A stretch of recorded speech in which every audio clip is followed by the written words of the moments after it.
Welcome back, or welcome if you're new here. Over a year ago now, I won this adorable bird feeder teacup at a family bingo game. We don't have a tree or anywhere else I could have set it up, and I couldn't just hook it near the fence where the birds would be easy prey for the local cats. So finally, I've bought a bird feeding station, and I love it.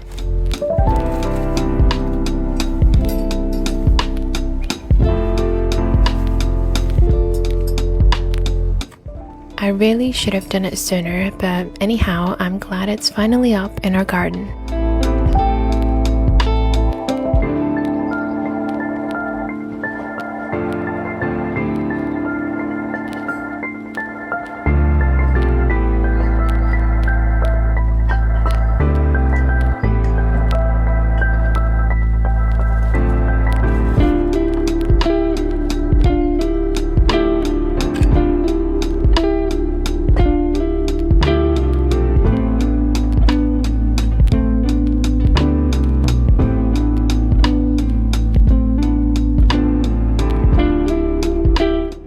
It's such a basic structure, but I couldn't figure out how the attachments go on the pole for a good minute there.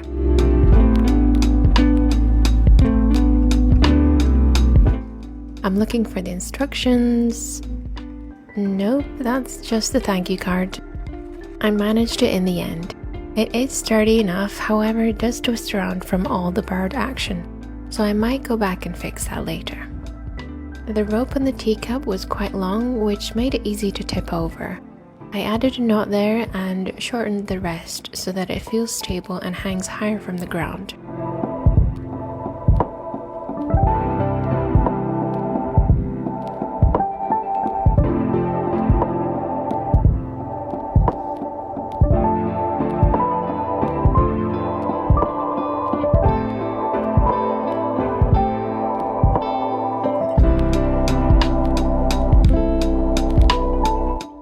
I filled the feeder with a seed mix and peanuts.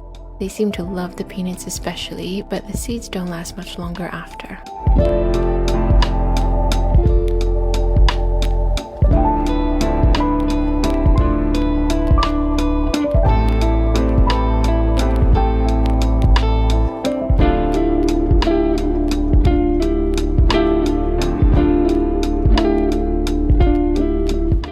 The first one to notice it was this wise crow, but the pigeons quickly took over, with smaller birds joining later on. Some days there's fights going on, the pigeons especially can be quite aggressive, but it's so much fun to watch whenever it has visitors.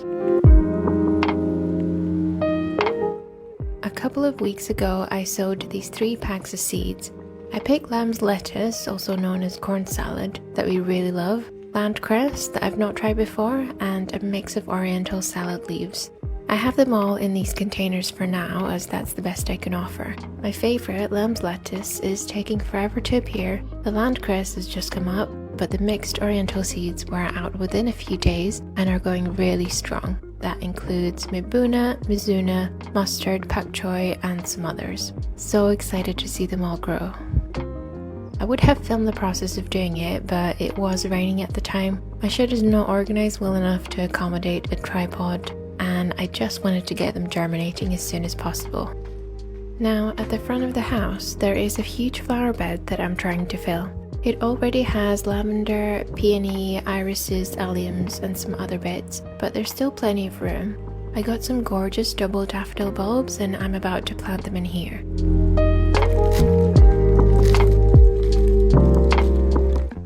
Yes, we love a bit of instructions.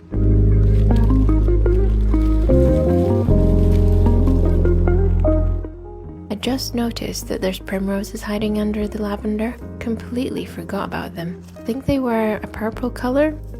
Anyway, I've dug them out and moved them to another area, which I'll show you later. I feel like they never really suited the deep bed anyway, so off they go. Pretty sure the creeping plant on top will not be an issue for them, but we'll see. I don't know what this creeper is called, but it's amazing. It's bright green all year round, has little yellow flowers in the summer, and I can just scruffle it up after digging, so now you can't even tell I was there.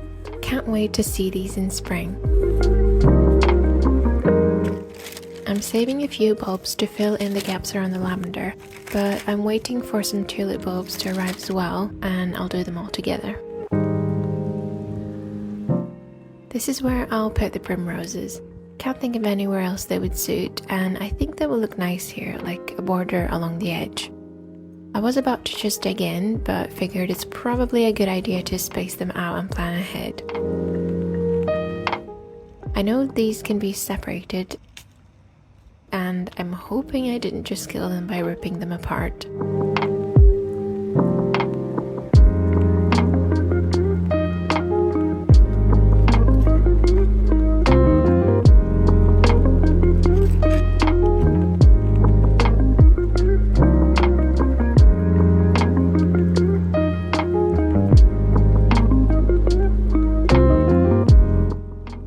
Quite tell what is or isn't good soil, but this definitely did not feel ideal. I hope they don't mind. That's how they look now, but we'll see if they like it there. I did not bother watering them in because the rain is always around the corner if you're in Scotland.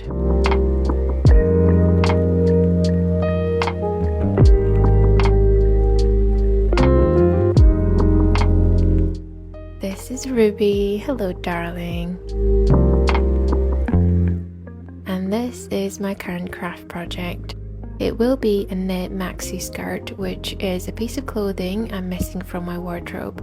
I'm using this scrumptious yarn in summer pudding. Doesn't that sound delicious? It is acrylic and 50% recycled polyester made from plastic bottles. And honestly, you couldn't tell, it feels really soft and smooth. I'm this far down so far, and I will be doing a lace pattern from this point on.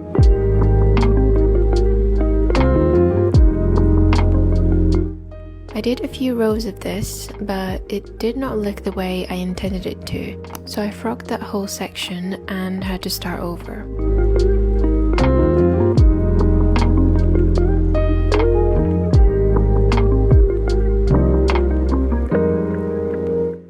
I lifted up all the 180 stitches and then knit around to make sure they're all in the correct orientation. Otherwise, you might end up with random twisted stitches, and they sit ever so slightly differently.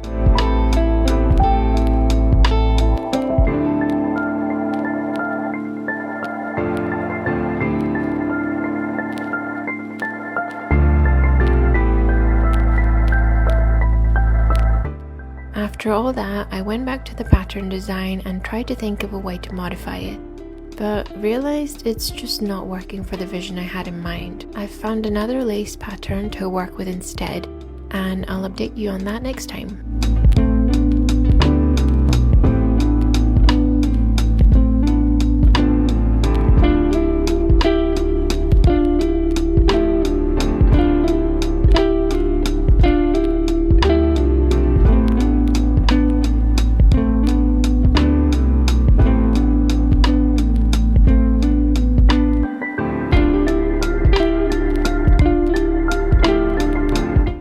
Very much a person who likes routines, and adding the bird feeder in the garden has added a new step to my morning routine. It makes me go outside in the crisp air and make sure it's all clean and prepped for the day to welcome new visitors. It might seem tedious, and I might come to despise it some days when it's below zero and still dark at the early hour. But then I think seeing the animals throughout the day makes it all worth it. Just that little bit of interaction with nature is a small reminder that you are a part of this world, and that one step at a time you can make a little bit of difference.